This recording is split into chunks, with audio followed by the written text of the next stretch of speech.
మండలం నుంచి రకరకాల అనారోగ్య సమస్యలతో పేషెంట్లు మన ఆసుపత్రికి వస్తారు.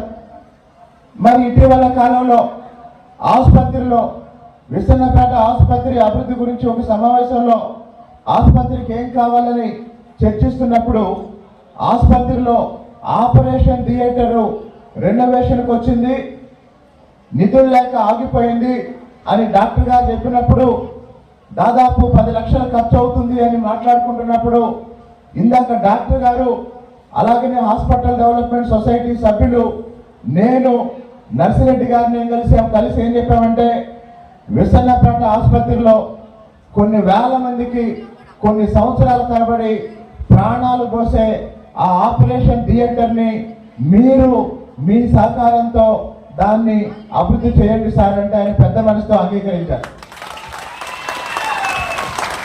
కాబట్టి విసన్నపేటలో మీరు అనుకుంటున్నారు మీరు విద్యా సంస్థలు అభివృద్ధి చేస్తున్నామని, మీకు తెలియకుండానే మీరు విసన్నపేటను అభివృద్ధి చేస్తున్నారు. ఈరోజు విసన్నపేటలో వికాస విద్యా సంస్థల కారణంగా, ఇతర విద్యా సంస్థల కారణంగా ఈరోజు విసన్నపేట ఒక విద్యా కేంద్రం. నేను ఇందా చెప్తున్నాను, బిట్స్ పిలాని తెలుసు అందరికీ. పిలాని అనే ప్లేస్లో ఒక ఎడారిలో, రాజస్థాన్ ఎడారిలో Birla institute of technology and science పెట్టారు. అంటే బిట్స్ లేకపోతే పిలాని ఎవరికి తెలియదు, సాయిబాబా లేకపోతే పుట్టపర్తి ఎవరికి తెలియదు, లేకపోతే సాయిబాబా లేకపోతే షిర్డీ ఎవరికి తెలియదు. అంటే కొంతమంది వ్యక్తుల ద్వారా, కొన్ని సంస్థల ద్వారా కొన్ని ప్రాంతాలకి విపరీతమైన పేరు వస్తుంది. కాబట్టి విసన్నపేట అభివృద్ధిలో, విసన్నపేటకి పెరుగుతున్న పేరు ప్రఖ్యాతుల్లో మీది చాలా ప్రధానమైన పాత్ర సార్. ఇంకో విషయం కూడా చెప్తున్నా, ఎమ్మెల్యేలు వస్తూ ఉంటారు, పోతూ ఉంటారు, కానీ నర్సిరెడ్డి గారు లోకల్,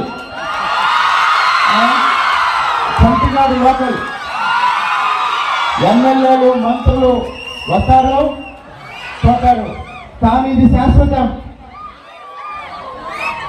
ఈ విద్యా సంస్థ ఒక ఎమ్మెల్యే పదవి కాలం 5 సంవత్సరాలు, కానీ ఈ విద్యా సంస్థ 100 ఏళ్ళు ఉంటుంది.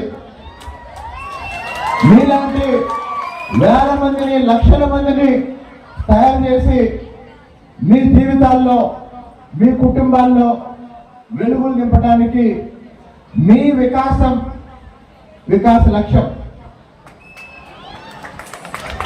విద్యార్థుల వికాసమే వికాస్ లక్ష్యం. కాబట్టి ఇక్కడున్న విద్యార్థులందరికీ ఈ ఫ్రెషర్స్ డే సందర్భంగా లేదా ఈ వెల్కమ్ డే సందర్భంగా నేను చెప్పేది ఏంటంటే, మీరు జీవితంలో చాలా చాలా కీలకమైన దశలో ఉన్నారు. హై స్కూల్లో చదివేంత వరకు మీ మీద పెద్ద బాధ్యతలే ఉండవు, తల్లిదండ్రుల సంరక్షణలో చదువుతారు. కానీ బయటకు వచ్చారు, ఇంటర్మీడియట్ చదివేవాళ్ళు, డిగ్రీ చదివేవాళ్ళు ఈ 5 సంవత్సరాల్లో